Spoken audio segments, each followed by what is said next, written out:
Hello everyone, this is Melissa with Enchanted Emerald, bringing you a reading for Friday, November 14th, 2025. And out of the traditional Rider-Waite deck, we have the Five of Cups showing up with the Hermit card. So really feeling as though there's a lot of regret coming in with this Five of Cups, where you could feel so overwhelmed with the emotion of regret that you just feel as though you're flowing through life, just going through the motions. You're not really feeling the joy and happiness and the peace that kind of comes in with doing those tasks. You're just kind of failing to see the point of all of this energy and effort that you've put into this situation. And that was something that you did because you wanted to put all of that effort in order to be seen and to be heard and to be considered maybe even for future positions or opportunities for advancement. And I think that ultimately, with everything happening as it has, this internal dialogue kind of takes over where you begin spiraling a little bit. You're focused on where things went wrong, right? And you could be sitting in a space of this, I should have done that, or I should have done this, right? And I think that that's really not helpful, unfortunately, when it comes to that emotion. And so we have to kind of put ourselves in a position where we start to kind of challenge that. Like, what if this wasn't your path at all? What if you had to go through this so that you could see on the other side of this that you had to go through that, you had to give that a shot because you didn't want to have the regret of not doing it, but your actual path is on the other side of this. So if you look at this Five of Cups, we have this river of emotions, a lot of turmoil with that, but there's this beautiful white bridge crossing that. So on the other side of all of this emotion, there's going to be a lot of peace available for you, right? The challenge is to really just be able to keep your mind calm through this storm, right? And so on the other side of that, you're going to be able to see things a little bit more clearly.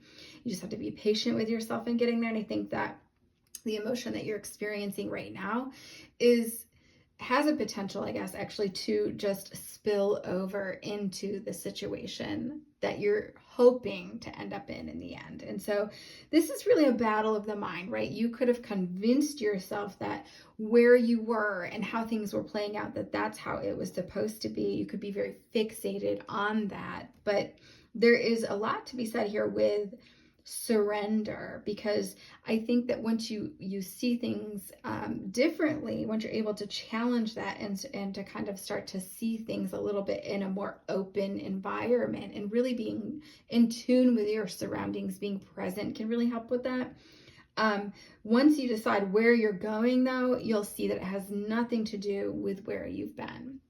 This was a process that you felt compelled to go through, that you needed to go through, but now it's time to just feel those emotions, to get through them, get your mind right, and really be able to kind of shift that focus to what is happening, what's going to happen, right? And so that white bridge on that Five of Cups, it crosses that emotion and brings you into a space where everything starts to click, everything starts to make sense. It's almost like you're putting a puzzle piece together with another puzzle piece, right? You now realize why that didn't work out. And on the other side of that, with that piece, there's so much joy that comes in with that. You're able to sit in a space where you feel confident and comfortable in your own skin, because I think that really what is so disheartening for you is that you put so much energy into this. And I think that was mostly because you had this inner desire, right, to kind of project yourself outwardly in a certain way, because you wanted people to see you in a certain way. You wanted to portray yourself in a different image than you actually were. And when you start to see things crumbling around you and not working out, it's almost as if you have to let go of that and you have to kind of get real with yourself. So it's really about becoming more aware of your flaws and your shortcomings and being open about that and being able to step into a more authentic version of yourself. There's no pretending here. And I think that as you do that, you go from a space where you were in this center of attention, right? You were, in the limelight, so to speak. And I think that created a space that could cast shadows, right? Where you weren't able to see those shortcomings, those flaws in the way that others could.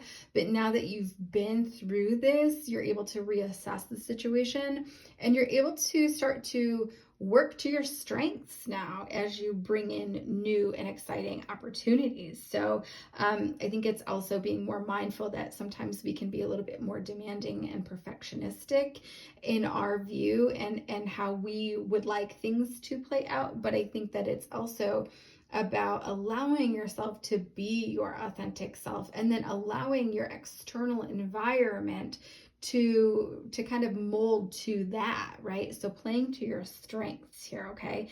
And the thing that's going to really help with this is, understanding that you're still standing. This situation, all of this, sure, it was very disappointing, very disheartening, but it didn't knock you down. You did not get knocked out by this, right? It might have taken the wind out of your sails a little bit, but now you're coming to the understanding that this is something that you can do to shift it to a positive energy now.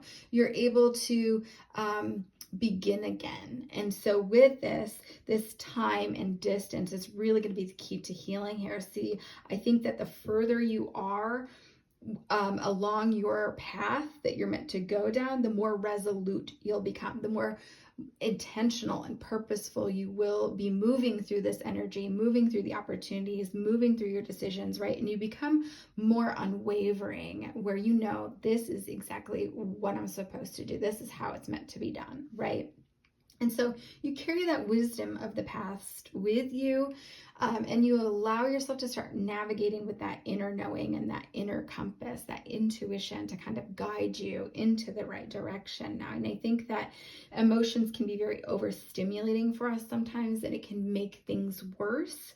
But I think that the key to this is getting our logic and our emotions kind of aligned and on the same page, right? So to kind of unlock that wisdom and lead with that wisdom, we have to understand that we can't make decisions out of haste by basing that on how we're feeling at that time, okay? So really look at the facts, stay grounded in the reality, and it's going to keep you from being irrational when you're kind of overwhelmed with those emotions. And I think that this is ultimately going to lead to better problem solving and better decision making on your part. So it's a great energy here for us to be stepping into, and I do so hope that this resonates for you. As always, I will be back with another read for you guys again soon. Thank you so much. Take care.